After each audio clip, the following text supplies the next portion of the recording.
Assalamualaikum warahmatullahi wabarakatuh. Perkenalkan, nama saya Dina Rahmawati, NPM 19130533025, nomor absen 8 dari kelas 3B PGSD Universitas Lampung. Di video ini saya akan menjelaskan tentang konsep dasar hak asasi manusia. Yang pertama adalah pengertian dan konseptualisasi hak asasi manusia. Istilah hak asasi manusia dalam bahasa Inggris adalah human right.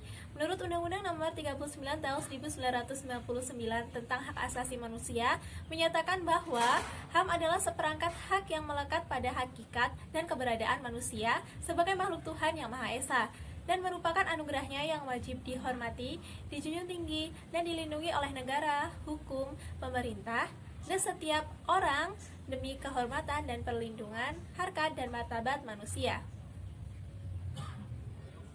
Secara umum, hak asasi manusia diartikan sebagai hak-hak dasar yang dimiliki setiap manusia yang dibawa sejak dinyatakan telah bernyawa sebagai anugerah dari Tuhan Yang Maha Esa.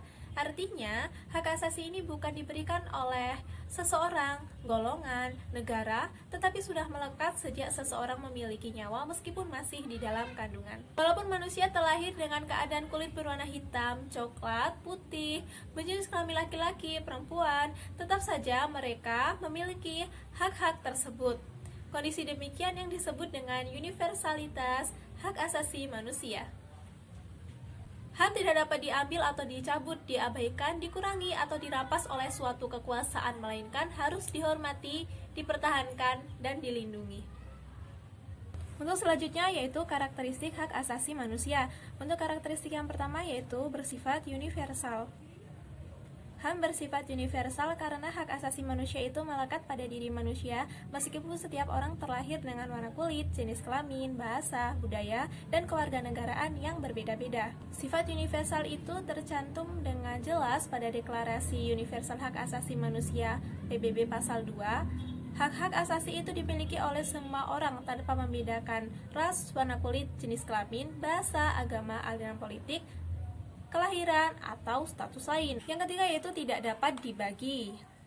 Sesuai dengan paham hukum kodrati bahwa setiap individu diberikan oleh alam hak yang melekat pada dirinya, sehingga hak asasi manusia tidak dapat dibagi atau dialihkan kepada siapapun. Selanjutnya ada keberkaitan dan ketergantungan.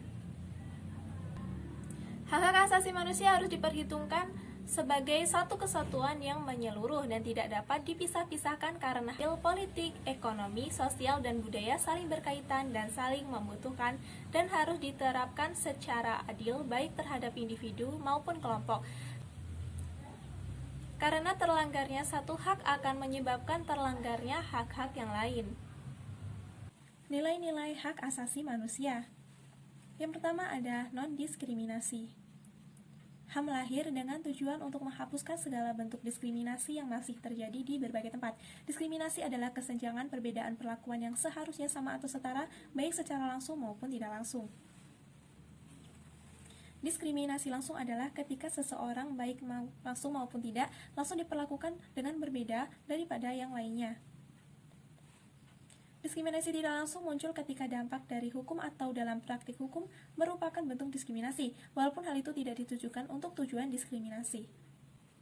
Yang dapat dijadikan alasan diskriminasi antara lain ras, warna kulit, jenis kelamin, agama, opini, kemudian ada kepemilikan suatu benda, kelahiran, status, orientasi, umur. Selanjutnya ada setara.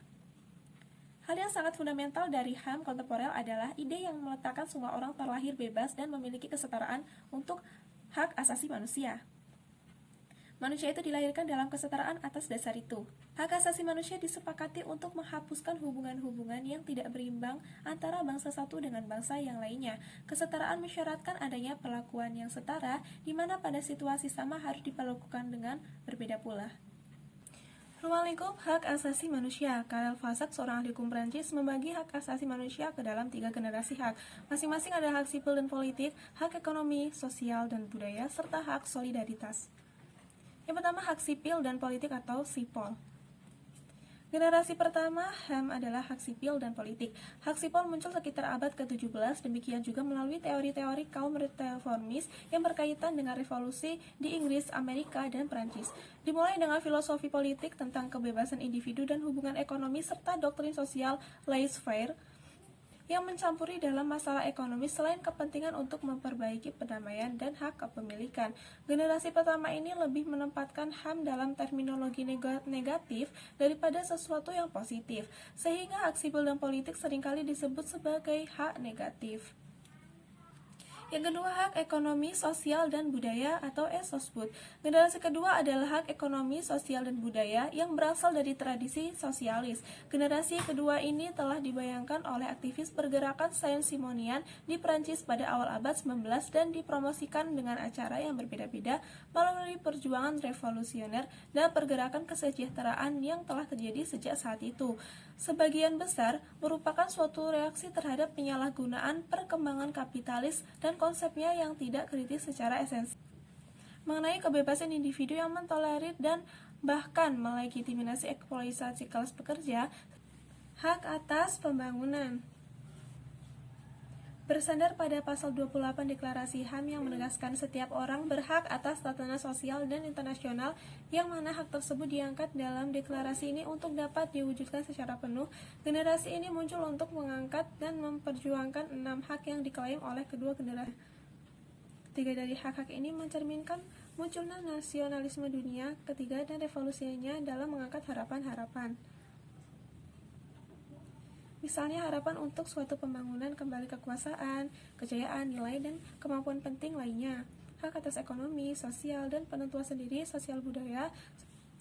3 hak lain dari generasi ketiga adalah hak untuk perdamaian, hak untuk lingkungan yang sehat dan berkelanjutan, hak untuk memperoleh bantuan kemanusiaan. Semua 6 hak ini cenderung dianggap sebagai hak kolektif, yaitu menghendaki usaha-usaha bersama dan insentif dari semua kekuatan sosial. Akan tetapi masing-masing dari ini juga mencerminkan dimensi individu. Maksudnya adalah meskipun dikatakan bahwa hak tersebut merupakan hak kolektif, semua bangsa dan masyarakat, khususnya negara-negara berkembang dan masyarakat yang masih bergantung untuk menjamin sebuah tatanan ekonomi internasional baru yang akan menghilangkan halangan-halangan bagi pembangunan ekonomi dan sosial mereka. Ini juga bisa dikatakan merupakan hak individu setiap orang yang turut merasakan manfaat dari kebijakan pembangunan yang didasarkan pada kepuasan materi dan kepuasan non-materi lainnya.